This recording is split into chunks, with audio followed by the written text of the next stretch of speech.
ये है Asian digital network और आप देख रहे हैं अंबर टाइम्स। सुबह जब घर की बेटी परी स्कूल जा रही थी तब परिजनों को क्या पता था कि बेटी अब घर नहीं लौटेगी। ठीक ऐसा ही हादसा हुआ। शहर के एक निजी विद्यालय में कक्षा 7वीं में पढ़ने वाली एक बालिका की अचानक संदिग्ध मौत हो गई। खबर लगते ही परिजन रो रो कर बेहाल हो गए।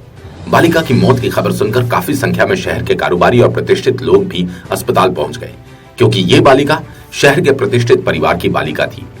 गुरु तेग बहादुर एकेडमी रतलाम में कक्षा 7वीं में पढ़ने वाली छात्रा 13 वर्षीय अक्षरा मूणत पिता निखिल मूणत की मौत हुई। मौत के कारणों को लेकर अब खुलासा तो नहीं हुआ, लेकिन बताया जा रहा है कि स्कूल में खेल रही थी। खेलते खेलते अचानक गिरी, जिसे अचेत देखकर स्कूल से तुरंत अस्पताल ले जाया गया, जहां चिकित्सकों ने उसे मृत घोषित कर दिया। जानकारी मिलते ही अस्पताल में परिजनों और नागरिकों की भीड़ जमा हो गई। बालिका अक्षरा की अचानक स्कूल में गिरने से मौत होने पर हर कोई हैरान है। इसी दौरान बालिका के दादा अमृतलाल मूणत को स्कूल से फोन आया था कि छात्रा को चक्कर आ रहे हैं। खबर मिलते ही परिजन तुरंत पहुंचे, लेकिन वहां पहुंचते से पहले ही छात्रा दम तोड़ चुकी थी। अस्पताल में स्कूल मैनेजमेंट के नहीं आने पर जमकर हंगामा होता रहा। स्टेशन रोड और औद्योगिक थाना प्रभारी सहित पुलिस भी पहुंची।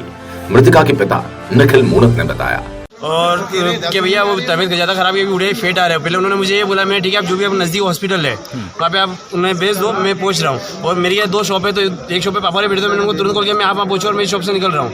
अब जैसे पापा वहाँ पहुँचे तो वहाँ पहुँचने के बाद में गायत्री हॉस्पिटल बाहर वो उसको लेटर रखा था और बोला कुछ है ही नहीं।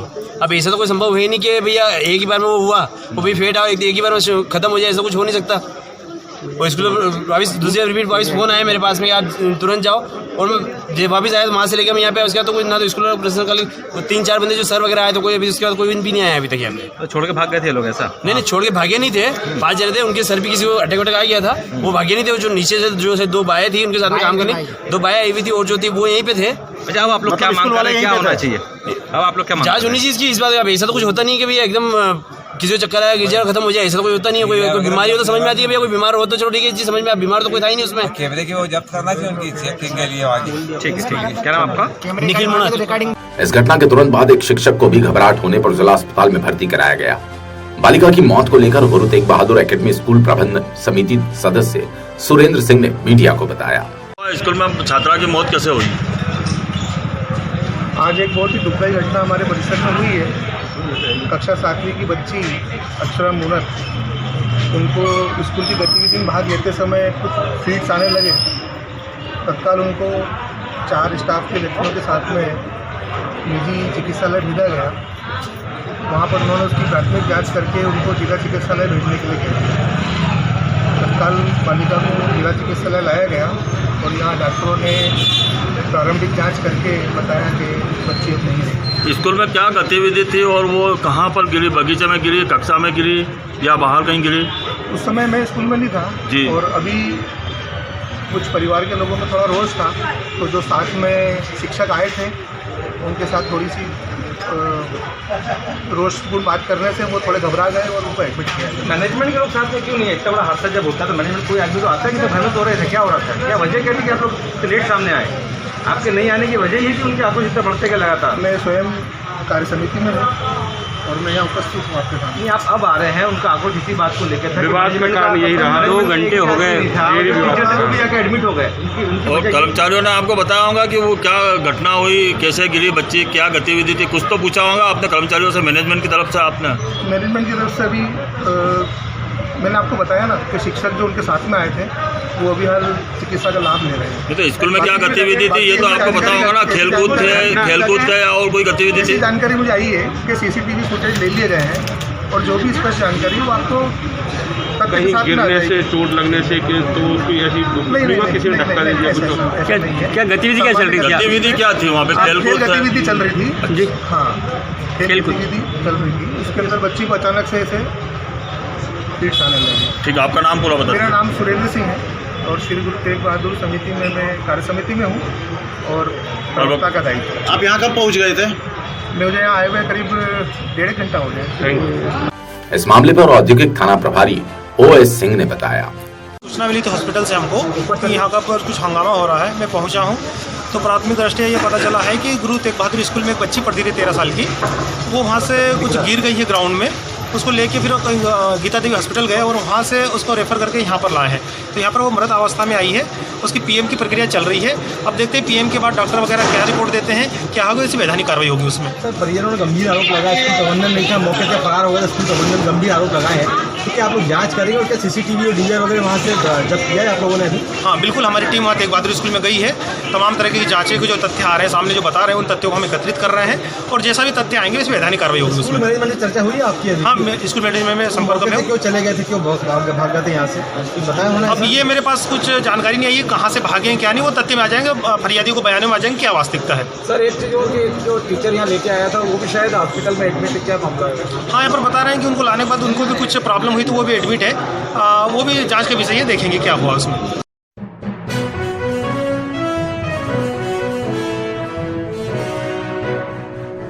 जिले में जहां तहां श्वान आतंक मचा रहे हैं। कुत्तों के हमलों से बच्चों से लेकर बड़ों तक भय बना हुआ रहता है। एक पागल श्वान ने शहर के त्रिवेणी रोड से त्रिपोलिया गेट क्षेत्र तक अचानक लोगों को काटना शुरू किया। इस पूरे क्षेत्र में इधर से उधर आवारा कुत्तों ने कब्जा कर रखा है, जो अब हमलावर हो गए। इसी क्षेत्र में ओटले पर परिवार के साथ बैठे 3 वर्षीय बालक को श्वान मुंह से पकड़कर करीब 50 फीट दूर तक घसीटता ले गया। लोगों ने जैसे तैसे बालक को छुड़वाया। फिर श्वान ने त्रिपोलिया गेट क्षेत्र में 4 वर्षीय बालक और एक महिला सहित 6 लोगों को भी काट लिया। इस पर गुस्साए लोगों ने पीट पीट कर श्वान को मार डाला। खबर के मुताबिक 3 वर्षीय दिव्यांश निवासी त्रिवेणी रोड घर के बाहर ओटले पर माता पिता और अन्य स्वजनों के बीच बैठा था। इसी बीच एक पागल श्वान वहां पहुंचा और दिव्यांश को घसीटते हुए ले जाने लगा। परिवार के लोगों ने पीछा कर जैसे तैसे छुड़ाया, लेकिन तब तक बालक के पेट पर श्वान के दांतों से घाव होकर खून निकलने लगा। घायल मासूम के पिता सुमित राठौड़ ने बताया, गैंग बना के बैठे हुए थे अपन लोग, तो वो आए उधर से और बच्चे को डायरेक्ट उसने दूसरे पीछे पे अटैक नहीं किया, डायरेक्ट बच्चे के ऊपर अटैक किया। और उसके बाद वो निकला, इतने में बच्चे को लेके निकल गए। और ये पकड़ने वाले आते हैं तो ये पकड़ के ले जाते हैं और वापस छोड़ जाते हैं। इधर के कुत्ते उधर और उधर के कुत्ते उधर, मतलब कुत्ते तो खत्म हो ही नहीं रहे। इधर के उधर छोड़ देते, इधर के उधर छोड़ देते, सब चुतिया बनाते। इधर के पकड़ के उधर ले जाते हैं, उस इलाके के उस इलाके लगे इधर छोड़ देते हैं। कुछ भी ध्यान नहीं दे रही सरकार। टोटल कितने लोगों को घायल करा? इसने 7 लोगों को घायल किया। त्रिपुरा गेट से लेके या शमशान रोड तक, त्रिवेणी रोड तक, और पीछे शुभम रेसिडेंसी में भी एक बच्चे को काटा है, और इधर रामगढ़ में एक बच्चे को काटा है, भगतपुरी में एक बच्चे को काटा है, और एक महिला को हाथ का जबाड़ा पूरा निकाल दिया। इस क्षेत्र में खूंखार कुत्तों के आतंक से परेशान रहवासियों ने बताया, किस तरह की समस्या है, कुत्तों से किस तरीके से परेशान है? कुत्ते आए दिन लोगों को काट रहे हैं, पीछे गाड़ी वालों के पीछे दौड़ रहे हैं। और कल कोई एक बच्चे को काट लिया था। 3-4 दिन पहले कल्याण नगर में सब्जी वाले को काट लिया था। आए दिन कुत्तों का यहाँ त्रास बढ़ा हुआ है, काटते रहते, दौड़ते रहते बच्चों को पीछे। आपने किसी अधिकारी को सूचना दी? नहीं सर, किसी को नहीं। राठौड़। किसने काटा बच्चे को? कुत्ते ने काट लिया।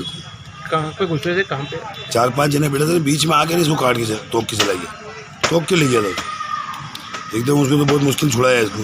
यहाँ पे कुत्तों का कैसा आतंक है? अरे भयंकर आतंक हो गया अभी तो। बहुत भूखते भी है, बहुत कुत्ते हो गए अब तो।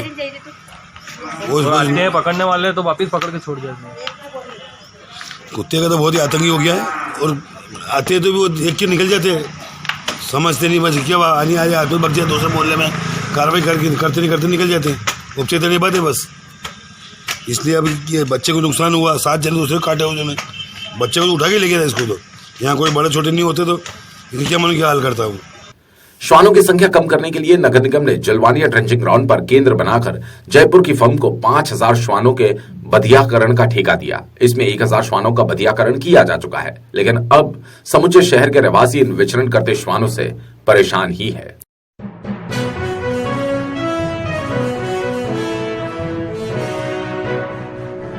जवाहर नगर निवासी साहिन मंसूरी की पत्नी आसिफा मंसूरी की उपचार के दौरान मौत हो गई। मौत का कारण पति बूस्टर डोज लगने से लीवर डैमेज होना बता रहा है।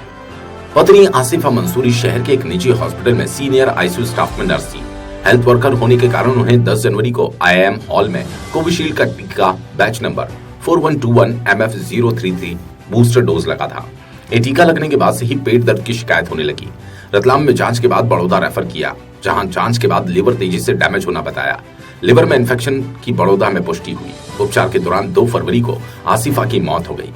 पत्नी की मौत के बाद परिजन बेहद दुखी हैं, जो जीवन के टीके के कारण जीवन गंवाने की सोच में डूबे हैं। लिवर डैमेज क्या बूस्टर डोज से ही हुआ है, यह भी जांच का विषय है। मृतका के पति साहिन मंसूरी ने अंबर टाइम्स को बताया। नाम शाहीन मंसूरी है। जिनकी डेथ हुई कौन लगती है? वो मेरी वाइफ थी आसिफा मंसूरी। आरोग्य हॉस्पिटल में नर्सिंग स्टाफ था, आईसीयू का सीनियर। लेकिन 17 तारीख तक उन्होंने जॉब किया है अस्पताल में। 18 को भर्ती हुए तो उनका सुबह पेट ज़्यादा दुखा, लेकिन हमने क्या 10 तारीख के दिन बूस्टर लगवाया था जाकर एमआई हॉल में। वो उस दिन भी वो ड्यूटी करके आए थे और हम लोग 4 बजे के आसपास गए थे हॉल में बूस्टर लगवाने। उसके 2-3 दिन बाद ही उनको पेट में हल्का हल्का दर्द उठना चालू हो गया था। लेकिन वो ये सोचे कि किसी को हो सकता है चाय वाय पीते अस्पताल में तो कभी गैस उस चीज़ में, उन्होंने 1-2 दिन और उसको अवॉइड करा कि ठीक है अस्पताल में। फिर उन्होंने उनके सर जो है आरोग्य हॉस्पिटल में मिश्रा जी, उनसे गोली दवाई ले ली थी तो बोले कि अभी थोड़ा कम हो गया है। लेकिन वो क्या है कि कुछ दिनों बाद 17 या 18 को तो कुछ ज़्यादा ही दुखने लगा पेट में। फिर हम लोगों ने सर को अस्पताल बताया तो उन्होंने बोला कि अपन वहाँ मुकुंद पे सोनोग्राफी करवाते हैं। जो सोनोग्राफी करी उसमें कुछ थोड़ा सा कुछ मामला आया तो सर ने बोला अपन CT स्कैन कराते हैं। तो हम लोग CT स्कैन कराने के लिए वापस वहाँ पहुँचे एम्बुलेंस के द्वारा ही मुकुंद पे। फिर उसकी रिपोर्ट आई 4-1 बजे सर के पास। उन्होंने बोला कि तुरंत मुझे बुला के कि यार लीवर में थोड़ी समस्या आ रही है क्लियर। तो बोला अपन उनको बड़ौदा रेफ़र करते हैं अभी के अभी। तो हम लोग उसी दिन जिसे बोला सर ने उस दिन बड़ौदा गए। लेकिन वहाँ अगले दिन जब जाँचें हुई तो उसके अंदर बताया गया कि लीवर इतनी जल्दी फेलियर हुआ। तो उसकी मैंने सर से वहाँ प्रशांत घोष सर को जिनको दिखाया था बड़ौदा में, उनसे मैंने जाँचें हुई। उनके बाद मैंने उनसे पर्सनली उनके क्लिनिक पे जाके बातचीत करी। तो उनसे मैंने पूछा कि सर आखिर ऐसा कितनी जल्दी ऐसा क्यों हो रहा है।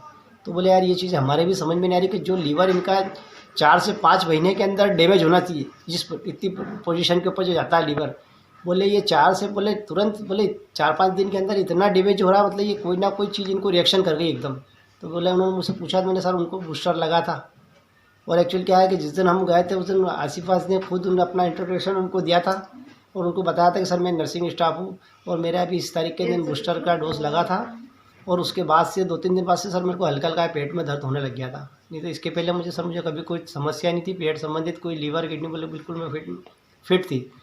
लेकिन अभी सर ऐसा तो सर ने बोला कि अच्छा चलो ठीक है, बोले अपन इनके आप क्या जाँचें कराते हैं और बोले अपन देखते हैं क्या है क्या नहीं। बोले आप खुद एक नर्सिंग स्टाफ हो तो बोला आप इतना आप तो समझते हो कि हो सकती कुछ। तो बोले अब वो कुछ समझ भी नहीं आ रहा था उनको भी। और उसके बाद सर से भी मेरी बात हुई तो उन्होंने भी एक चीज़ मुझे लिखित में नहीं दी, लेकिन ये चीज़ कहा कि कहीं ना कहीं ये बूस्टर उनको इफेक्ट करके गया है शरीर के अंदर। ये मेरी उनसे फ़ोन पे भी चर्चा हुई और डायरेक्ट आमने सामने भी उनके क्लिनिक पे जाके भी मेरी बात हुई, क्योंकि मैं पर्सनली अस्पताल में एडमिट कर रखा था उन्होंने भाईला अमीन हॉस्पिटल में। तो मैं वहाँ तो सर से ज़्यादा देर बात हो नहीं पाती थी। तो उन पर्सनली मैं जब ज़्यादा मामला हुआ तो मैं उनकी क्लिनिक पर गया, सर को फ़ोन लगा कि सर आखिर ऐसा क्या हो रहा है कि आपने लीवर ट्रांसफ़र का वो बोल दिया, लेकिन बोले उसके लिए 50 लाख का खर्चा है और उसके बाद भी कोई शॉर्टी नहीं है कि भाई ये बचेंगे कि नहीं बचेंगे। तो फिर मैंने सोचा कि सर हमारे को कभी कोई भविष्य के अंदर तो कभी कोई ऐसी कोई बीमारी थी नहीं भाई। आज मेरी शादी को 16-17 साल हो गए उसके साथ, कभी उन्होंने ये भी नहीं बोला कि मेरे को ये प्रॉब्लम है कि वो प्रॉब्लम है। लेकिन आखिर इतना ये 10 तारीख के दिन ये लगा, उसके बाद से बोले यार कहीं ना कहीं बोले असर तो बोले मुझे भी दिख रहा है कि बूस्टर ही इनको करके गया है, लेकिन ये है कि अपन इसको पकड़ नहीं पाएंगे। ये चीज़ उन्होंने मुझे प्रशांत बुच ने खुद पर्सनली बोली क्लिनिक में बुला के। लेकिन बोले अपन किसी जांच के अंदर उसको पकड़ नहीं पा रहे, लेकिन ये है कि वो लीवर बूस्टर जो है वो अपना काम करके निकल गया। और बोले इतनी स्पीड से जो अगर लीवर डैमेज हो रहा है तो बोले वो कोई ना कोई बॉडी के अंदर ऐसी चीज़ गई है जो इतनी स्पीड से लीवर को डैमेज करा। ये तो बोले इतने हम भी बोले हैरान हो गए कि यार 4-5 महीने के अंदर जो लीवर डैमेज होता है वो असल 4 से 5 दिन के अंदर कितना डैमेज कैसे हो गया।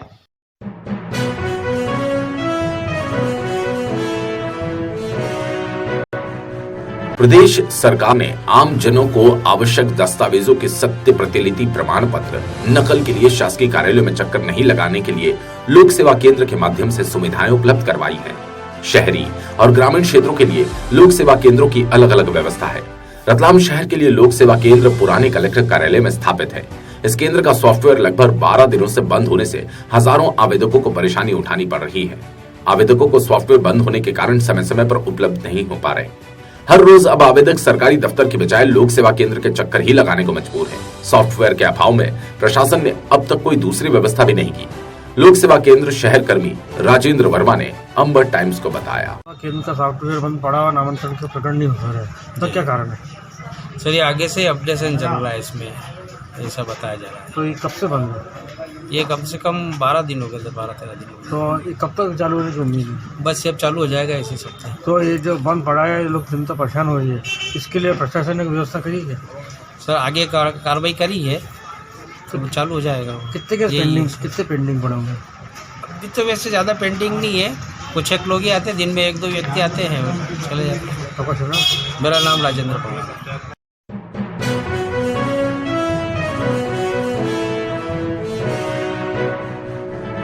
आखिरकार नगर निगम एक बार फिर हिम्मत कर शहर के मध्य कस्तूरबा नगर की गली नंबर 7 में जेसीबी मशीन चलाकर रहवासियों द्वारा किए गए अतिक्रमण को नोच लिया।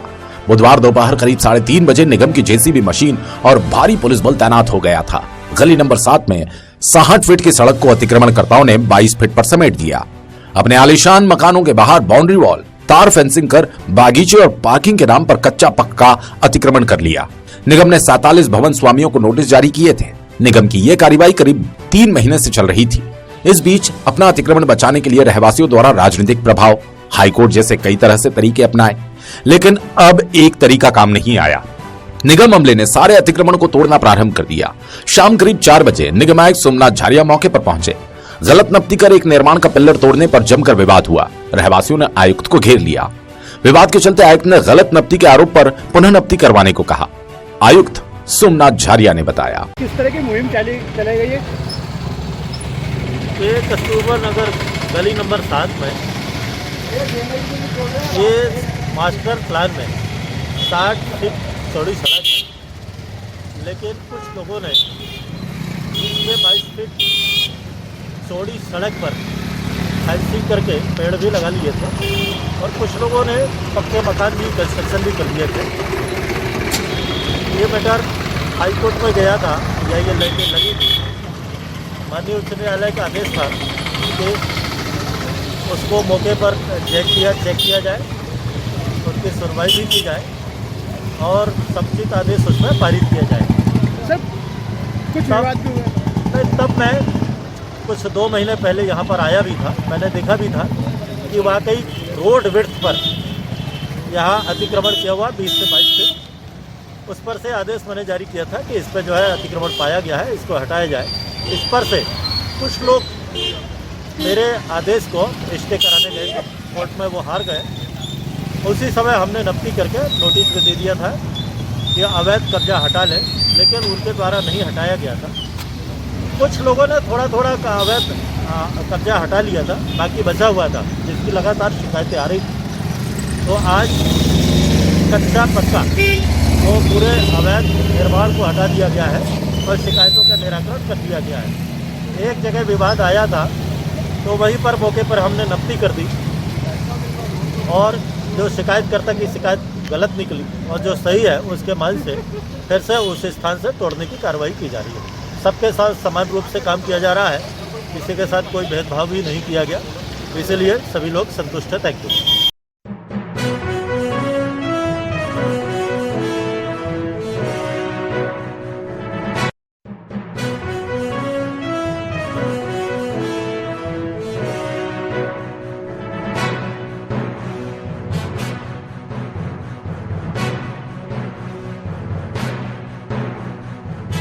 ये है एशियन डिजिटल नेटवर्क और आप देख रहे हैं अंबर टाइम।